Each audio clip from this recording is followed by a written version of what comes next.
Hey, everybody. It's time to get it in. It's time to get it in. Welcome to the show. I'm your man, KTJ, and we're talking about it today.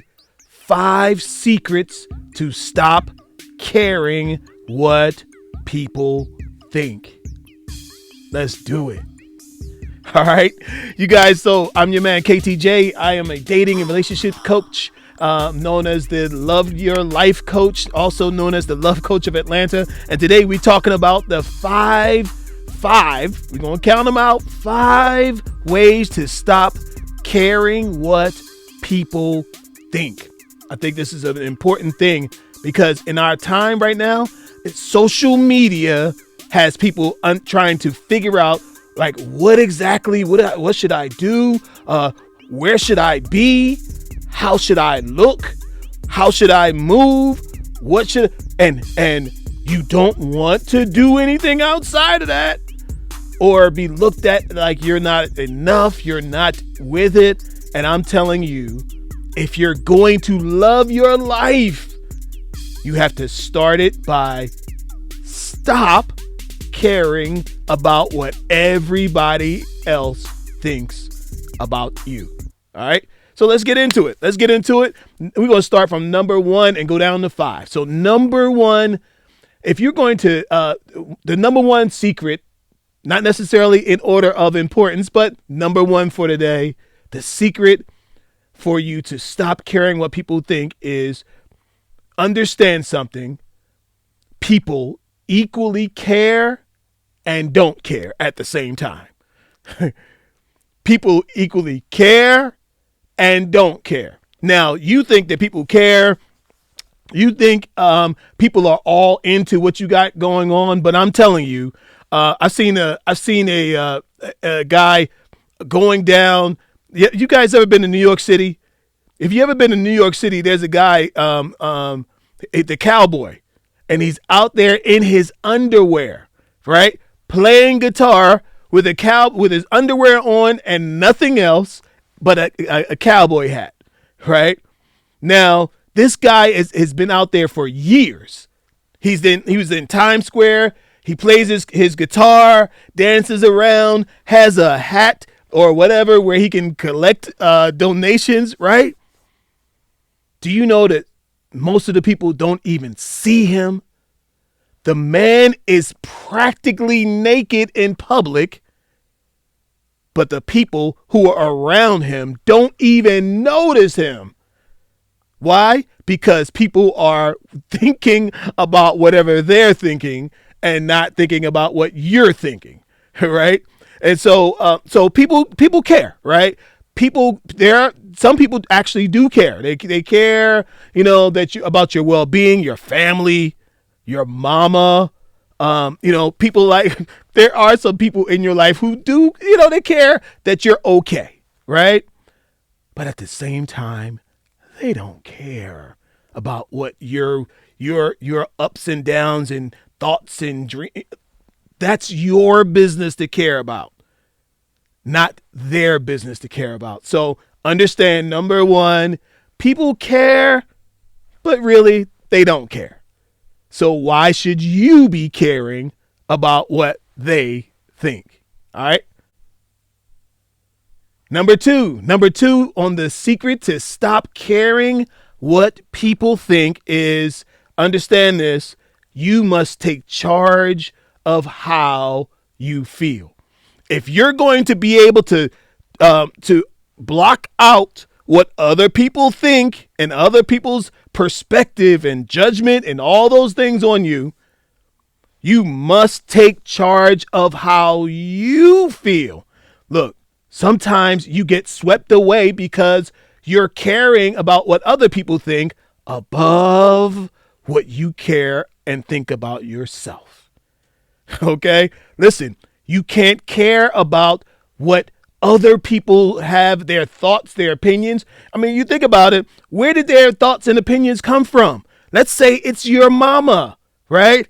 Your mama grew up in that little small town with the dirt road, and some of you guys, your parents were in World War II, and your parents were children. Their parents would come from World War II, so there's a scarcity mentality.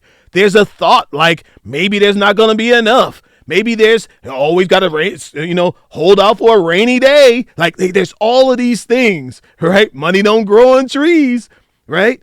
And it's all for protection, right?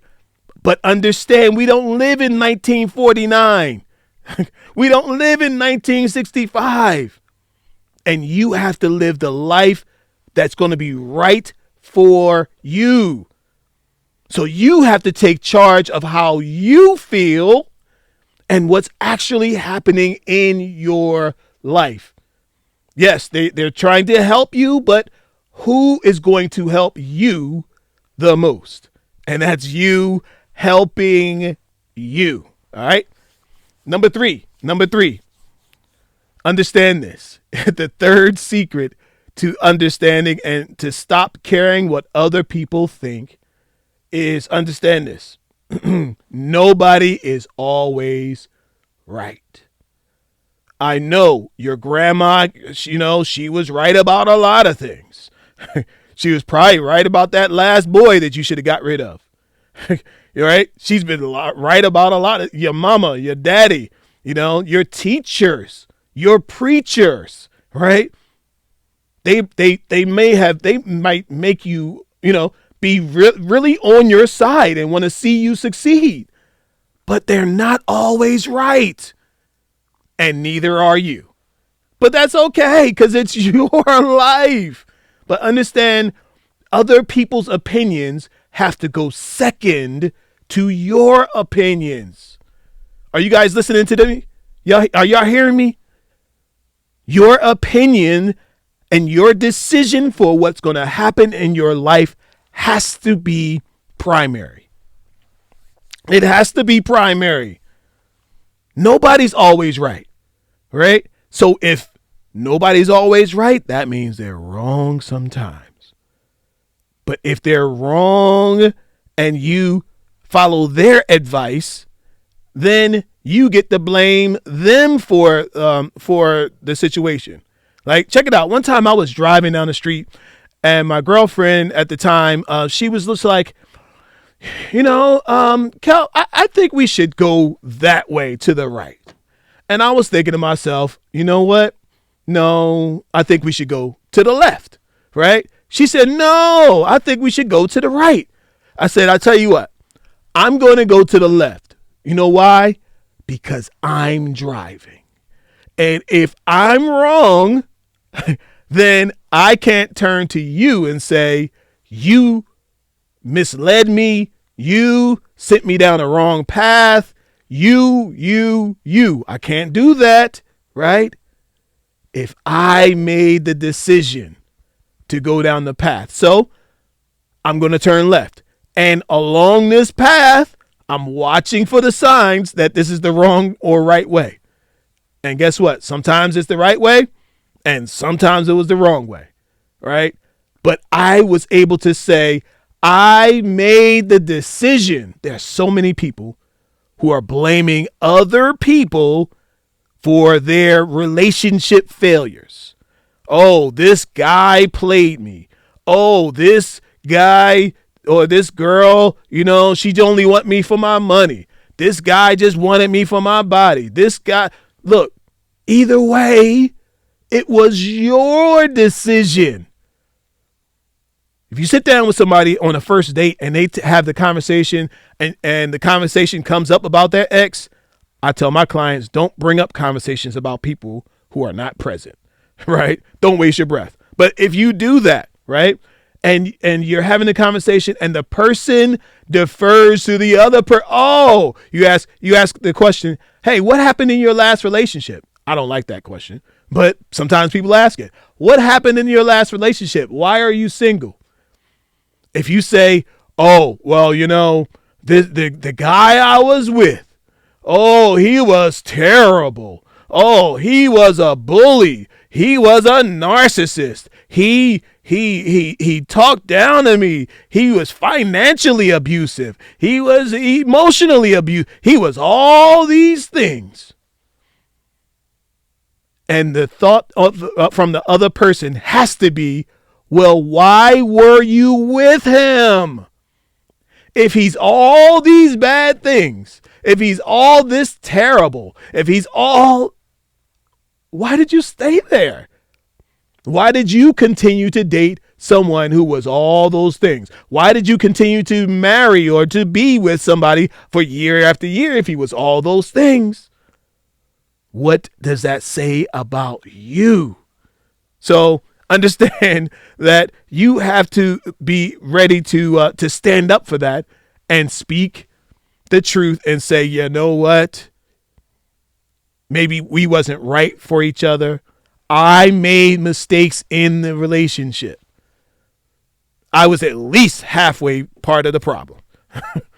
I can only speak up and stand up for my own decisions. And yes, the number one decision was I chose them.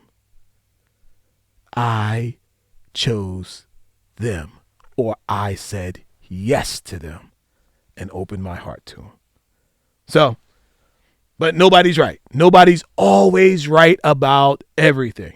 All right, let's move on. Number 4. The second key, the second secret to stop caring what people think is to build your own self-worth. If you want to be able to stop caring about what other people are saying and what other people are doing and who shot John and why and what and this and that, then you are going to have to build your own self-worth. Yes, you got to get to the top of that self-actualization pyramid and understand that, yes, my love for myself, for my life has to start with me. You want to know why sometimes people get treated badly in relationships? Sometimes people get treated badly in relationships because they have created actually, for one thing, look, sometimes they have not created a pattern for another person to follow as to how to deal with them, how to treat them, how to love them. Everything. I even opened a wrap, some bubble gum. If you look on the pack, on the back of the pack of gum, there are directions on how to open gum and how to eat it. There are directions for everything. I've got a candle here. I'm sure in the box that this candle came in, there was directions. Do not light this near curtains. Have airflow. Like all those directions. Now, it might seem obvious, right? Why would you need a direction? It's a candle. You light the candle. You enjoy the fragrance, right? But they don't leave anything to chance. They don't leave anything to chance. Even with the bubble gum, with the gum, Wrigley's, double mint gum. They don't leave anything to chance. They don't leave it to chance that you're going to not open the gum. Just throw the whole pack of gum in your mouth unopened and start chewing, right? And if you choke on the gum, you could probably turn around and sue them. Why would you be able to sue them? Because they didn't tell you how to operate the product, how to use the product in a safe and intelligent way. They didn't tell you. So there are directions on everything. I want from now on, you guys, I want y'all to notice all the ridiculous, small, stupid little things that have directions on them. And then I want to ask you, what are the directions for you? What should a person know to do in your life for you that brings you joy, that allows proper operation of being with you? Do you have a set of directions? Do you have a set of laws? Do you have a set of rules? Do you have anything in your life that tells a person how you are to be treated? Anything? Is there anything that teaches them how to talk to you, how to address you, how not to address you, what treatment you will not stand for? Is there anything? And I'm telling you, you got to have something. So number 5, let's move on. Number five. All right, here we go. The 5th secret to stop caring what other people think and caring what they think is stop thinking about what other people are thinking about. You'd be surprised what happens to your life when you stop thinking about what other people are thinking about. What are they thinking of me? God, look, my guys that I coach get caught up in this all the time, right? They're in the gym and they see the girl over there and they're thinking to themselves, is she married? Is she single? Is she going to like me? Does she find me attractive? Is she going to embarrass me? Is she going to blow me out? Is she going to slap me? Like, are other people going to see and I be embarrassed? All these questions that are just useless instead of just going over there and saying hello. Right? So I'm telling you, you could get caught in this thing thinking about what other people are thinking about. What are they thinking of me? What are they trying to do? What will happen? What? And ladies especially. like this is high school. This isn't high school with peer pressure. Stop thinking about what other people are thinking about you. Because most of the time, listen to this, y'all. Most of the time, you are wrong. Most of the time, whatever it is that you think that other people are thinking about you, most of the time you're wrong. And secondly, who gives a damn? Why do you care what other people are thinking? I'm going to tell you why you care. Because you value other people's opinion of you more than you value your own opinion. You value other people's opinion of you more than you value your own. I got to give myself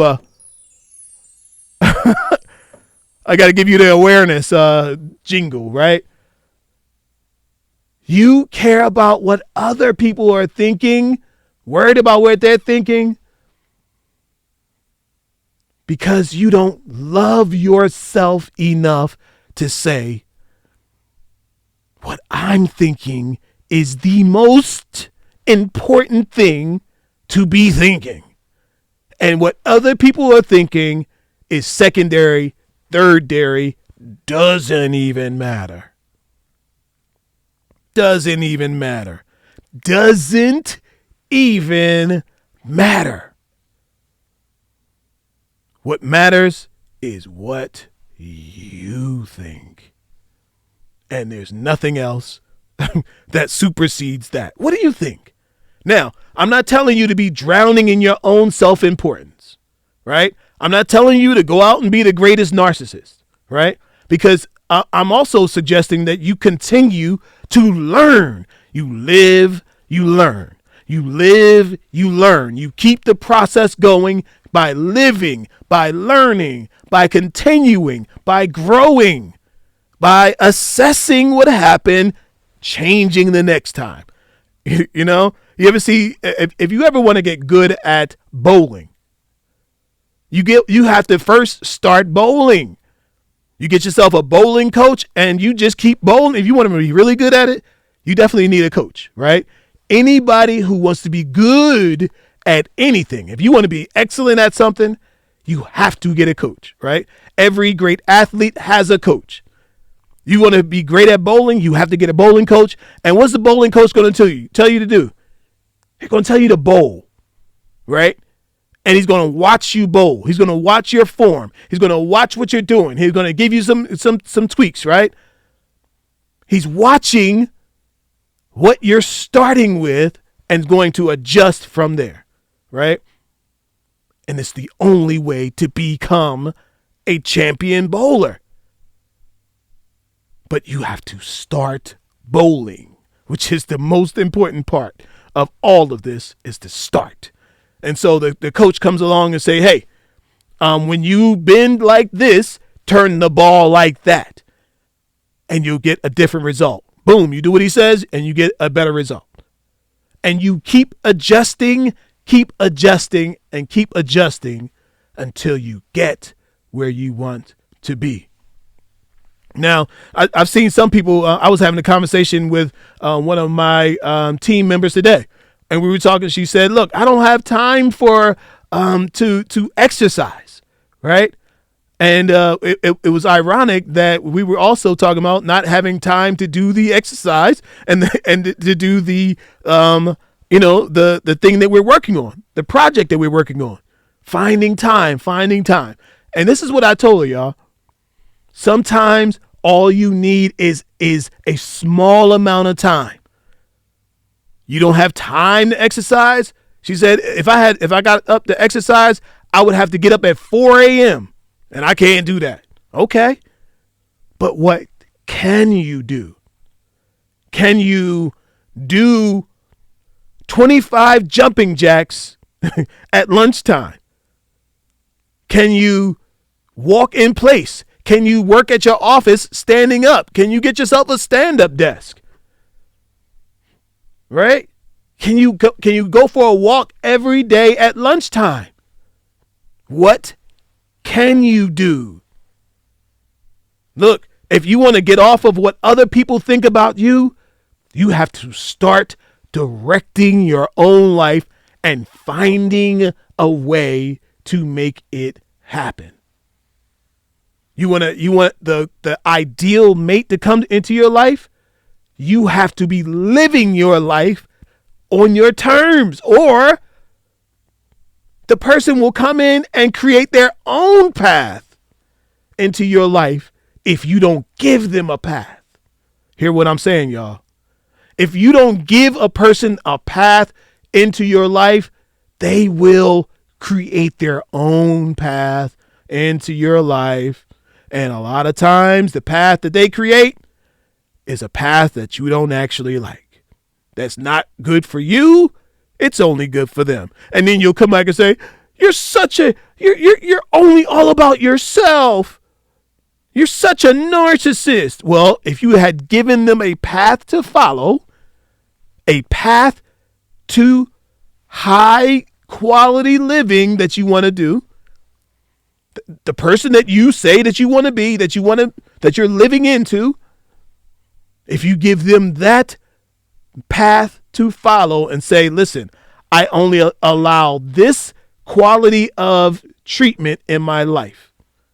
I don't allow people to talk to me like a dog. I don't allow people to put their hands on me in an angry way. If you're not kissing me, you don't touch me. If you're not showing me affection, you don't touch me in anger, because I'm up here. And the moment you do it, the first time you put your hands on me, we're finished. And you look him square in the eye and say, the first time you take a swing at me, we're finished. Or worse. Y'all know what I'm saying. Okay? That person knows, and it goes in their subconscious. Doo-doo-doo-doo-doo. No smacking her. No putting hands on her. Doo-doo-doo-doo-doo. Now, sometimes they'll try it to see if you really about that life. And you stand right up to it and say, whoa, You know what I said, don't you? Did you hear what I said about the requirements to be in my life? And they say, okay, yes, this is the standard for her life. So, you guys, I love you guys. I'm glad you guys came through. I hope you heard something that helps out. Look, I have a program called the Love Coach Zoom Room.